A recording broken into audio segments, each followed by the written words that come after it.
आजचं पत्र ताईला पाठवूयात. ताई. ताई म्हणजे दुसरी आईच, नाही का?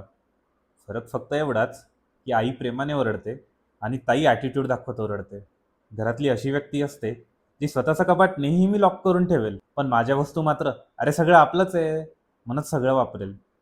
आणि तिच्या वस्तूंना हात लावला तर भाई, भाई, भाई घरात जशी इमर्जन्सीच लागू होते, अशी रिएक्शन असते. माझ्या वस्तूंना हात लावू नको रे, आई बघ ना गं थोडा तरी शहाणा होणार आहे आता, असे डायलॉग रोजचेच. माझे सिक्रेट ठेवायचे की आईला सांगायचे, हे सगळं तिच्या मूडवर डिपेंड असतं बरं का.